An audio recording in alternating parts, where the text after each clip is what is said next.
la preparación del paciente para cirugía, la preparación del paciente quirúrgico.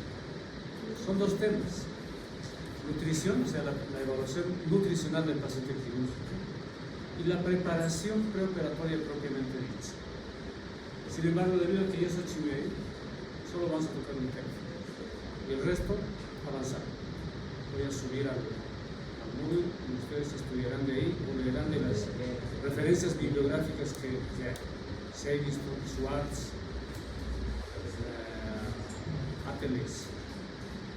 ¿Ya? Bien, 8:30. ¿Ya? Entonces, el tema de la segunda parte, que es evaluación del paciente, riesgo quirúrgico, riesgo anestesiológico, profilaxia del tromboembolismo pulmonar, profilaxia de hemorragia. Eso van a estudiar por su cuenta, ¿no? Que era el tema que teníamos que tratar. Ahora vamos a ver un caso. ¿Cómo? ¿Sí? ¿Qué decir? ¿Alguien habló, alguien murmuró, alguien masculó unas palabras? ¿Qué es? ¿Ah? Bueno. Entonces, la nutrición tiene que ver con la cirugía desde el punto de vista que un paciente que va a ser sometido a cirugía tiene que estar en buen estado nutricional, por lo menos en términos médicos hablando, un estado de equilibrio nutricional. No tiene que estar desnutrido o con algún déficit nutricional, pero tampoco tiene que estar con sobrepeso. Ese es un equilibrio. ¿Y por qué será importante que el paciente esté en estado nutricional equilibrado? Dime tú. ¿Cómo? Debo estar sordo, no escucho nada. Muy vaga esa respuesta, ¿no? Ya con el nivel de conocimientos, ¿para qué le vaya a venir la cirugía? Claro que sí, es obvio. ¿Quién tiene una respuesta más académica? ¿Por qué será importante? Pues estaba cerca de decir, a ver, mejorar tu respuesta.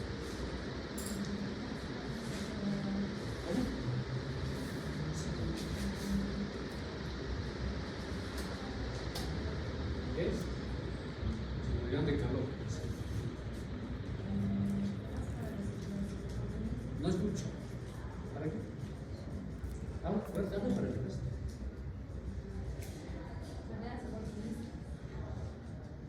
¿Cómo puedo interpretar eso? Para evitar infecciones. La infección, te lo acepto desde ese punto de vista, es un gran riesgo en la cirugía. Inclusive una cirugía limpia. Vamos a ver en la próxima clase. Clasificación de las cirugías, infecciones en cirugía. Pero una cirugía limpia, inclusive donde supuestamente no hay contaminación bacteriana, corre el riesgo de adquirir una infección. Eso depende del estado nutricional. Tanto si hay obesidad o hay desnutrición, el riesgo es alto. Así que, ¿para qué sirve? Para asegurar que no haya infección en la cirugía. ¿Está muy bien? ¿Para qué más servirá un estado nutricional equilibrado? Para que tenga una buena respuesta metabólica, inmunológica y anatómica. Esa quizás es la mejor respuesta que puede dar. Es para asegurar que el paciente tenga la suficiente reserva metabólica para dar una respuesta adecuada al trauma de la cirugía. Claro que sí, ese es lo principal. Muy bien, Dani, excelente. Es para eso que tiene que tener un buen estado nutricional. ¿Cómo va a responder al trauma? ¿Cómo va a luchar? ¿Cómo va a huir? Eso que tú decías, quizás, ¿para qué dijiste? Para que vaya bien la cirugía. Eso, quería que completes. Una respuesta metabólica, lo que hemos visto antes. ¿Sí? Ahí tendría un déficit de respuesta, no va a responder bien. Reserva metabólica, infecciones, y a ver, ¿quién es el brillante que me dice para qué otra cosa más servirá? Y voy a decir que es brillante porque no lo hemos visto y no da para deducir, pero con un razonamiento lógico podrían decirlo, o con los conocimientos que hasta ahora ya tienen. ¿Para qué más servirá eso? Más o menos para esas tres cosas principales, ¿no? Pero a ver, ¿cuál otra se les ocurre?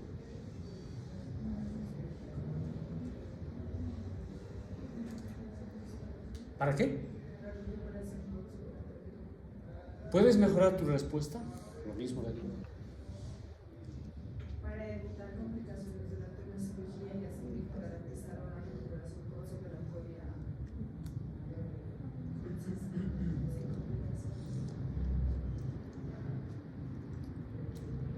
Para asegurar una adecuada cicatrización. No es exactamente eso, ¿no? Tres cosas. Entonces, un estado nutricional sirve para asegurar una adecuada respuesta metabólica, endocrinológica e inmunológica al trauma. Dos, garantizar una adecuada cicatrización, o sea, la recuperación, la integridad de los tejidos que hemos invadido al operar, hemos cortado, hemos quemado, hemos jalado, hemos hecho anastomosis, en fin, eso tiene que cicatrizar, tiene que ser tema aparte también de este semestre. Y finalmente, lo que dijo Rocío, también muy bueno, para evitar infecciones. ¿Ya? Bueno, entonces, ¿cómo vamos a evaluar el estado nutricional de un paciente quirúrgico? Principalmente, ustedes saben, haciendo una revisión, en el postoperatorio, debido a la respuesta metabólica, hay un intenso catabolismo. ¿Qué es eso, José? Catabolismo. Es el estado que se tiene que mantener entre... Aumenta tus decibeles. Bueno, es el metabolismo que se va a realizar tanto en los lípidos, en proteínas. ¿Qué es? Bueno, Catabolismo.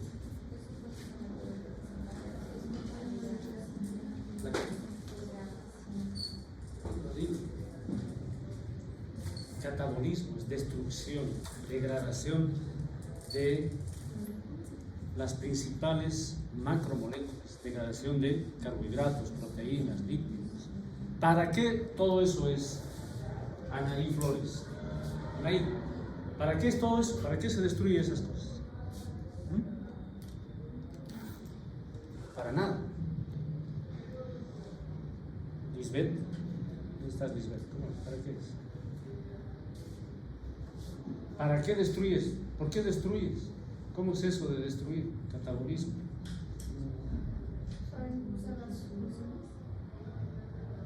O sea, Lisbeth, hemos hablado de eso. Karen Ruth, ¿dónde está Ruth? ¿Ya? Dilo mejor. Dilo más concretamente.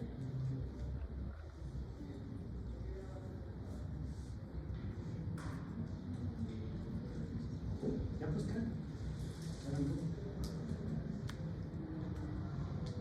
Madeleine Colque. ¿Para qué sería? Tiene razón, Ruth. Es para disponibilizar energía. ¿En forma de qué? ¿Melissa? ¿Melissa Condor? Ah, ya. Rocío Cursi. Llamo Rocío. Margerli Escalante. ¿Para qué Margerli?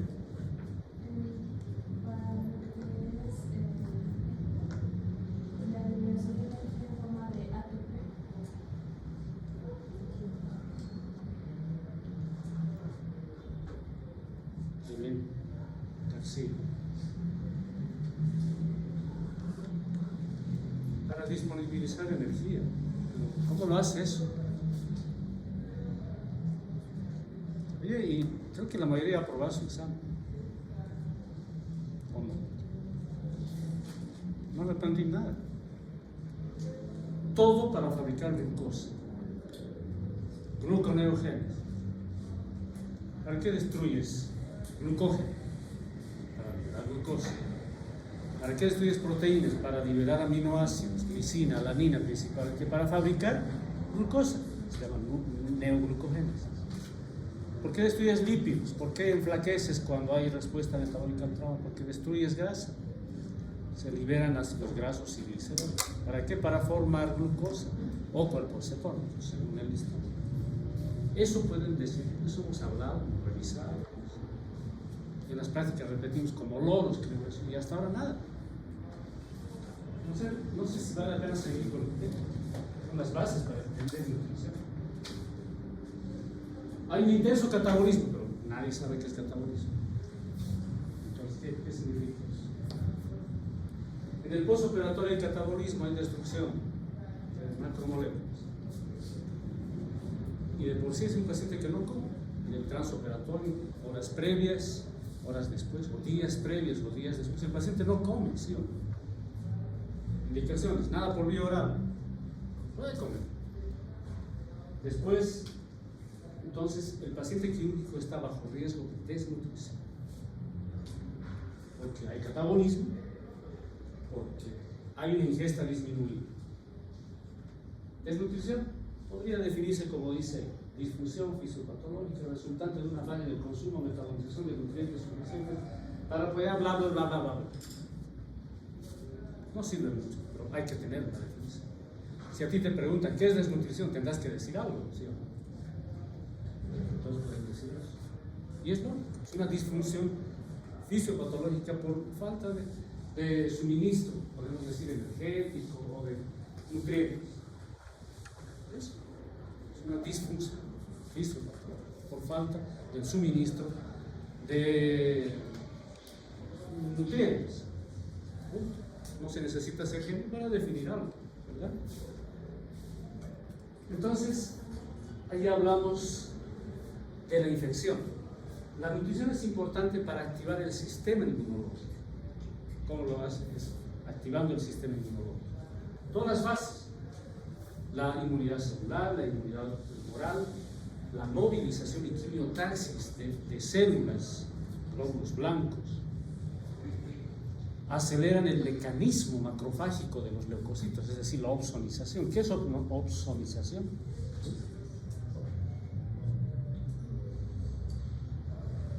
Lo hacen a través de la fabricación de opsoninas para opsonizar. ¿Qué es todo eso? Gino. ¿Dónde está Gino? ¿Pablo? ¿Cómo es Pablo? Amy Turias. ¿No hay Gino? Daniel Jaimes. Daniel, dime. ¿Qué es opsonización, verdad? Ajá.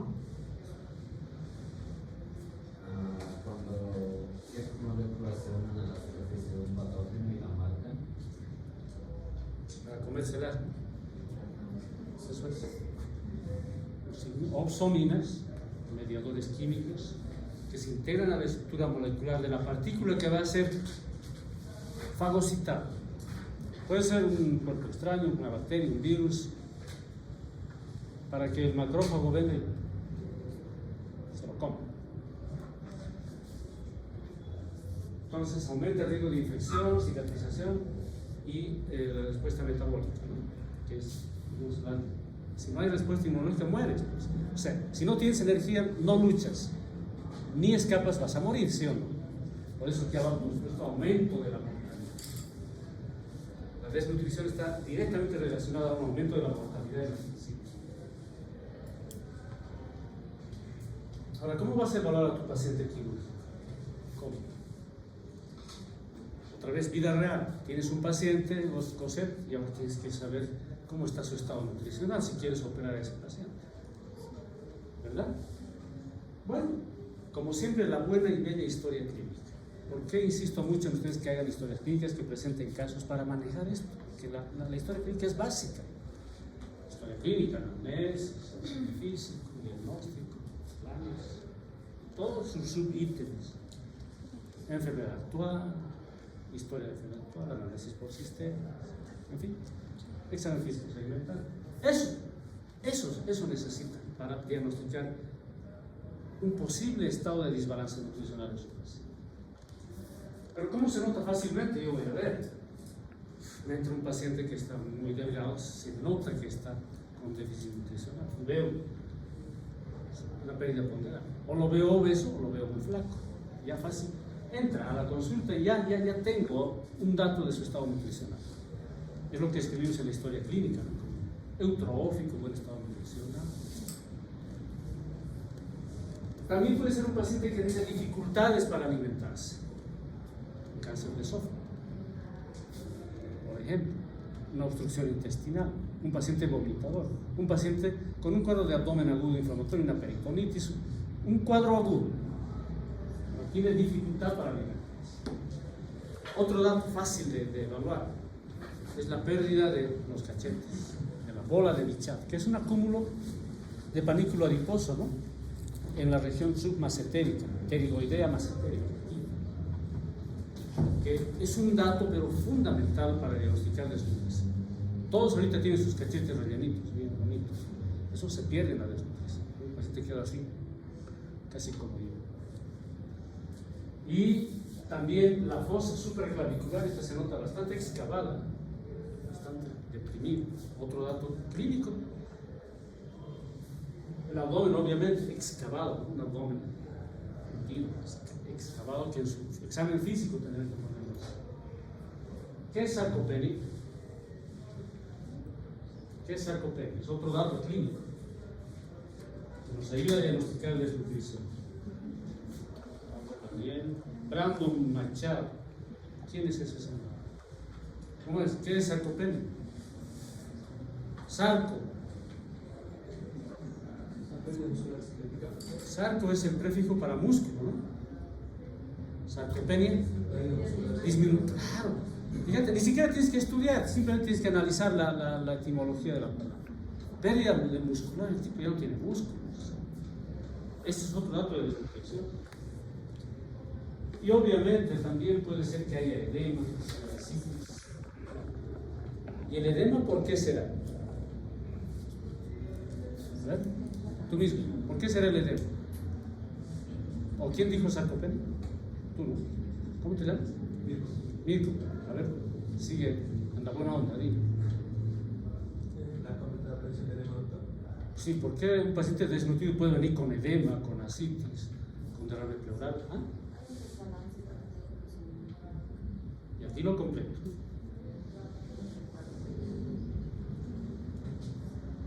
¿Desbalance? Sí, pero digo, está a punto de salir. No te quedes ahí trancado como una distosia de hombro, ¿no? Te salió la cabeza, pero ya no sale más. Está triste. Está por salir, pero no sale. ¿Cómo es? ¿Déficit de qué? De una famosa proteína. Albúmina. Albúmina. Posiblemente van a ver que la albúmina es un indicador de desnutrición, pero fenomenal. Pero ahora lo he visto así y ahora tengo que examinar a ese paciente. Tengo que tocar, tengo que medirlo, tengo que solicitar datos antropométricos. Hace mucho tiempo que el peso solamente no sirve para nada, o para muy poco. ¿Sí? Si quiero evaluar el estado nutricional, no me voy a basar en el peso. Es nada más un dato muy parcial. Lo que tengo que hacer es establecer una relación aritmética entre el peso y la estatura a través del índice de masa corporal. Porque uno puede estar desnutrido, hemos dicho, y bien desnutrido, pero puede estar pesando mucho por su ascitis, su edema, ¿sí o no? Está desnutrido. Entonces vamos a usar la famosa evaluación antropométrica del índice de masa corporal. Esta es otra de las cosas que en su vida tiene que estar para siempre en la mente. La clasificación del estado nutricional de un paciente por el índice de masa corporal. Es establecer una relación aritmética fácil. No es matemática avanzada, es matemática paramétrica. Peso en kilogramos, estatura al cuadrado en metros. Obviamente hay tablas, fórmulas en las que van a ser rápidamente. Lo importante es conocer qué relación, peso y estatura.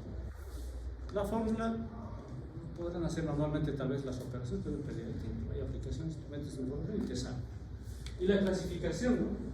Por debajo de 18.5 bajo peso está un paciente con bajo peso. No estamos hablando de después. Si está con válvulas. De 18 a 5 a 24 horas, es decir, a 5, es normal. De 25 a 30 es sobrepeso. De 30 a 49 obesidad grado 1.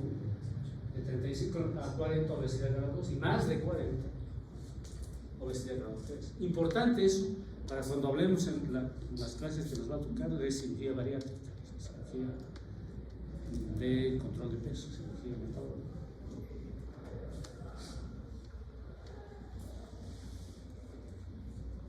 ¿Cómo evalúa el estado nutricional del paciente? Ahora, examen físico, anamnesis, historia clínica, examen físico. ¿Tengo que pedir laboratorio? Sí. Vean.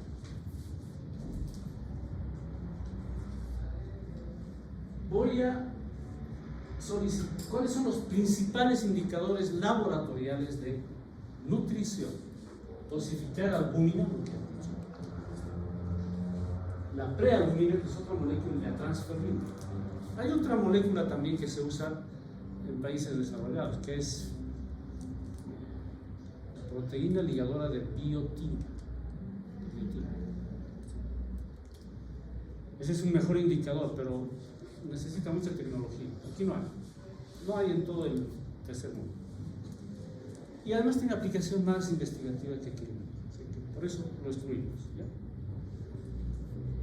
La albúmina es una proteína que dura mucho, 20 días más o menos su vida media.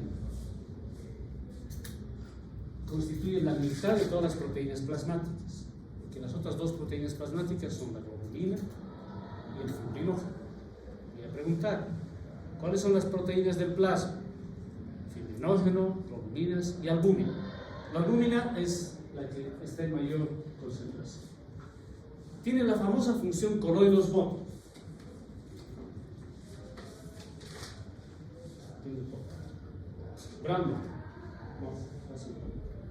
Brandon Machado. Ya respondió, ¿no? Eduardo Mamani.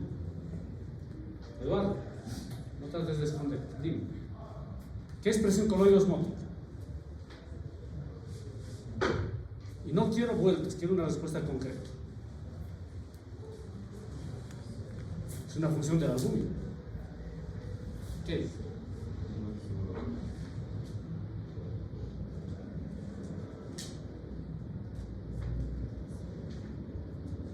Ya lo has visto. Ritmo Medrano. ¿Estás seguro? ¿No está ritmo? Sí, aquí está. Ritmo. ¿Qué es presión coloidosmótica?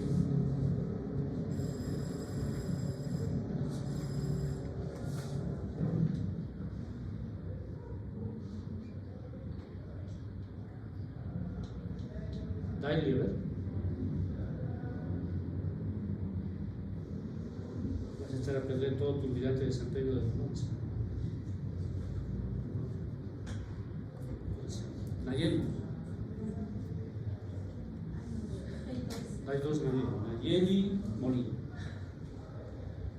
¿Ya?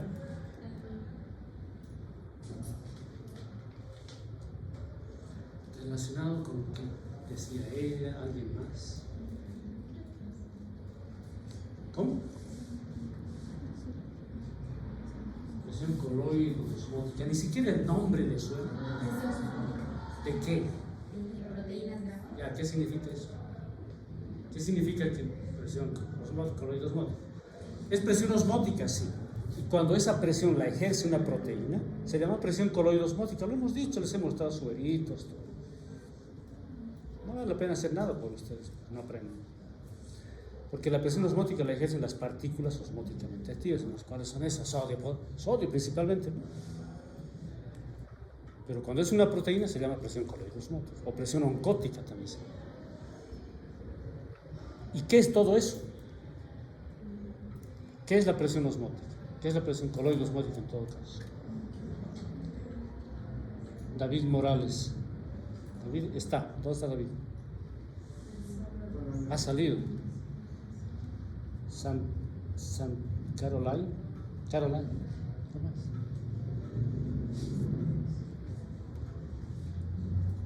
Jennifer Pacori. Dime, Jennifer.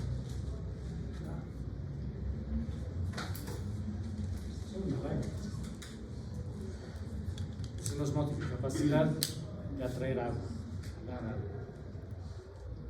Por eso cuando falta albúmina, tú lo has dicho, se hincha, retiene algo, pasa al tercer espacio. Porque en el vaso sanguíneo no hay proteína, es dosificación sérica. Ha disminuido la proteína, ya no ejerce, nadie va a ejercer presión colóide osmótica, que es la más poderosa. Al ser una molécula grande, no como el sodio, que a veces puede pasar por los canales del sodio, la albúmina se queda en el espacio intravascular y ejerce presión osmótica, atrae agua, mantiene el volumen sanguíneo en el sistema de arterias y venas, ¿verdad? En el sistema circulatorio. Pero si no hay albúmina, nadie ejerce esa presión y el líquido se va con el sodio, hasta la presión del sodio al intersticio te hincha. Pero principalmente la albúmina es un factor pronóstico de mortalidad y morbilidad. Si estás con albúmina baja, tienes más probabilidad de enfermarte o morir. Fíjense esta relación. Cuando está mayor a 4.5, porque la concentración normal más o menos es de 3.5 a 5.5 de albúmina, eso es lo normal. Cuando está más de 4.5, la mortalidad es menor de 1 y la morbilidad menor de 10. Así que el paciente quirúrgico con eso, hay poca probabilidad de que tenga. Pero por debajo de 2.1, fíjense, la mortalidad es 30%, es muy alta. Eso significa que 3 de cada 10 se van a morir de este tipo de pacientes. Se van a morir así, sin más que hacer. En cambio, el 65, o sea, 6.5 de 10 van a enfermar, se van a complicar. La importancia de la albúmina, demasiado. Es un factor de riesgo independiente. No importa que otras cosas pasen con ese paciente, si la albúmina está disminuida, ya fuiste. Complicaciones graves, sepsis, coma, insuficiencia, las que quieran, por falta de albúmina. Ahora, la prealbúmina, obviamente es una molécula, una promolécula, esa se va a convertir en albúmina, pero mientras funciona como prealbúmina es un gran indicador también del estado nutricional de un paciente. La diferencia está en que dura menos tiempo, vida media 2-3 días nada más, y después se hidroliza, se degrada bioquímicamente. Y por ser así de vida corta, es más sensible como indicador que el albúmina. No estoy diciendo que sea más importante que el albúmina, pero si tú quieres, a ver, digamos, Daily, tú estás manejando un paciente, está desnutrido, y le estás manejando adecuadamente, le estás haciendo reposición de nutrientes, qué sé yo. Y quieres saber a los 10, 12 días cómo está ya tu paciente. Le has dado de comer, le has dado nutrición enteral, no se puede hacer eso. Y quieres saber a los 10 días cómo está tu paciente. Si tú mides la albúmina, probablemente te dé un dato falso, porque su vida media es 20. Quizás estás midiendo la albúmina de antes. En cambio, si mides la prealbúmina, ese sí te va a decir con exactitud cómo ha sido tu conducta. ¿Está bien? ¿Está mal? ¿Se mantiene? Confías más en la prealbúmina porque es más sensible. Por la razón que su vida media es corta. En cambio, la albúmina dura mucho tiempo y no sabes si esa albúmina es la que tú le has dado o la que ya tenía. A eso me refiero. La transferrina también es un indicador de estado nutricional. Tiene el problema de que depende de los niveles séricos del hierro también. Que en estados de desnutrición aguda no se afecta mucho. El hierro más se afecta en estados de desnutrición crónica. O sea que ahí tienes que clasificar a tu paciente. Un paciente agudamente desnutrido es un paciente crónicamente desnutrido. Si es crónicamente desnutrido, puedes confiar en la transferrina. Pero si es agudamente enfermo, ya no es muy confiable porque eso depende de los niveles de hierro, ¿verdad? Ahora, sigo en la evaluación de mi paciente, ¿ya? ¿Cómo voy a evaluar cuánto de energía tengo que darle a ese paciente? ¿Cómo determino las necesidades energéticas? Para eso tengo que... Hay un método que se llama calorimetría indirecta. Es más experimental que clínico, ¿ya?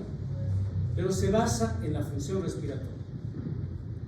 Se basa en cuánto oxígeno consumes, es el consumo medio de oxígeno, el VO2, más la generación de CO2. Hago una regresión matemática, regresión logística se llama, y me da un valor que yo voy a estandarizar como requerimiento calórico estándar, que se lo hace a través de la ecuación de, ¿cómo se llama esa ecuación? Harris-Benedict, que solamente, recuérdenlo como que lo he mencionado esta vez, nunca les vamos a pedir que hagan esa ecuación, ¿sí? Pero se lo calcula de esa manera. Cultura general médica, calorimetría indirecta, se basa en la función respiratoria, porque el oxígeno es quien finalmente oxida la glucosa, ¿sí o no? Ellos lo han dicho, para generar ATP, estaban hablando de ATP, alguien habló ahí de ATP, está bien. Y como producto del metabolismo que hemos hablado en el desequilibrio ácido-base, se produce ácido, se produce CO2. Entonces, esta correlación es la que nos genera esto. Entonces, se le coloca al paciente en ventilación mecánica y se miden estas cosas. El paciente tiene que estar intubado, o sea, nadie va a estar haciendo eso en su paciente, ¿verdad? Pero tiene indicaciones específicas. ¿Cuándo lo voy a hacer? Cuando tengo niños gravemente quemados. No, las quemaduras son lesiones altamente catabólicas que requieren mucha reposición calórica. No requieren los requerimientos básicos, normales, pero tampoco puedo excederme. Por lo tanto, a estos niños sí les voy a someter a calorimetría. Pacientes en ventilación mecánica tienen que estar intubados con signos de superalimentación o subalimentación. Puede ser una indicación. Pacientes en coma que no tienen capacidad de respuesta y pacientes con obesidad mórbida. Pacientes que van a ser sometidos a cirugía bariátrica con grado de obesidad 4, muchas veces son sometidos a calorimetría. Debería ser, en los protocolos mundiales está establecido que se debe hacer calorimetría. Aquí nomás, a veces los cirujanos, no me voy a incluir, pero los cirujanos se aventuran a operar a pacientes en cirugía bariátrica sin hacer estas mediciones y claro, la cirugía puede resultar buena, pero luego el postoperatorio es un desastre. El paciente se ve problema.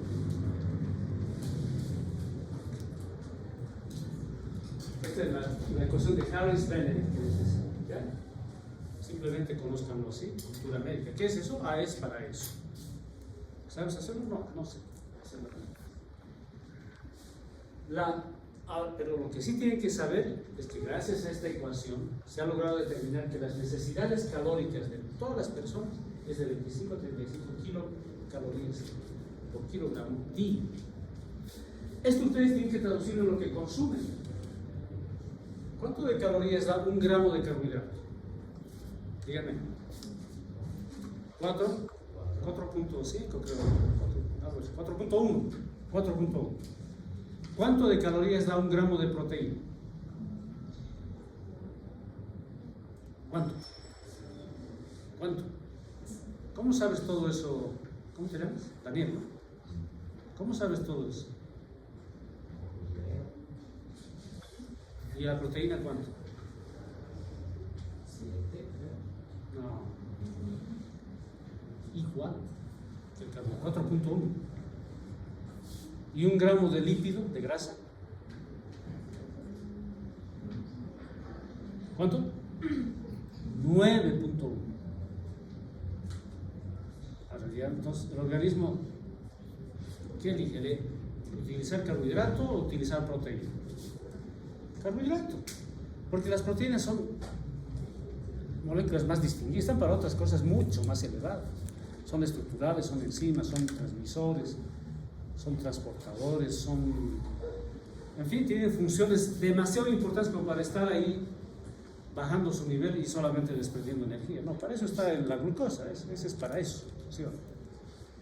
Los lípidos también son más finos, son de clase alta, porque cumplen funciones muy elevadas, son hormonas, forman la vaina de mielina, forman parte de las neuronas del cerebro.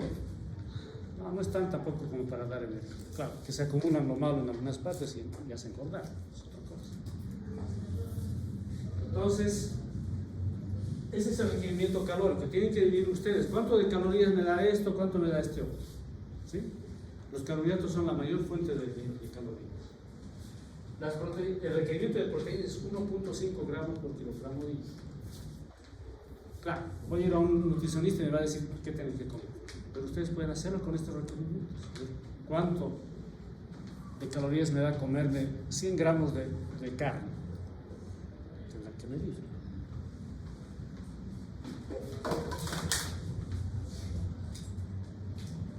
Ahora, ¿qué pacientes quirúrgicos van a necesitar soporte nutricional? O sea, puede ser que yo tenga que operarle aquí, ¿verdad?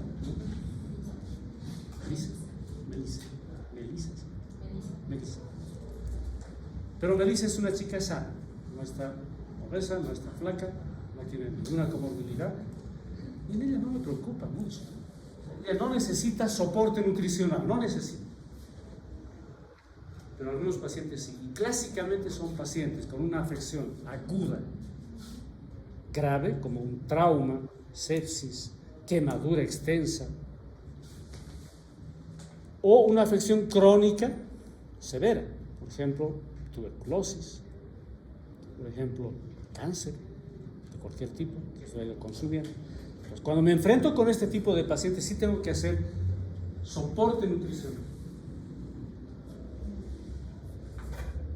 Indicaciones, entonces, para que yo haga soporte nutricional, que haya habido una pérdida involuntaria del 10 al 15% en los últimos 6 meses, o del 5% de 1 a 3 meses. Aquí falta añadir 3. ¿Ya? 3. Puede ser de 1 a 3 meses, siempre el 5%. Involuntario. ¿Y cómo se logra eso? Preguntando a tu paciente. Señor, ¿usted perdió peso últimamente? Sí. ¿Cuánto pesa? No conocen el dato. Pero tendrán que hacer una estimación. Si pierde más del 10%, de manera involuntaria, porque hay pacientes que sí han perdido peso, pero el tipo había estado yendo al gimnasio, había estado haciendo una dieta especial. Cuidado, hay que hacer bien su interrogatorio. Es pérdida de peso involuntaria. Luego, el peso corporal, 20% por debajo del peso ideal según el índice de masa. Por debajo del 18%. Marcadores albúmina sérica menor a 3. Si está menor a 3 es un criterio para hacer evaluación nutricional. Ya hemos visto la importancia del albúmina. Si está menos de 3, soporte nutricional. Cuando la transferrina está por debajo de 200. Eso sí, la transferrina también es un indicador, es un marcador inflamatorio. Hemos visto, ¿no?, la respuesta inflamatoria. Entonces, pero el paciente no tiene que estar, para usar la transferrina no tengo que utilizar, o sea, el paciente no tiene que estar con un proceso inflamatorio agudo. Qué sé yo. Y finalmente el paciente con enfermedades catabólicas, trauma, quemadura, lo que hemos dicho. Esos pacientes van a necesitar soporte nutricional. ¿Cómo hago un soporte? Soporte nutricional, en otras palabras, significa alimentar mejor a mi paciente, aumentar su alimentación. ¿Cómo se hace eso? ¿Cómo crees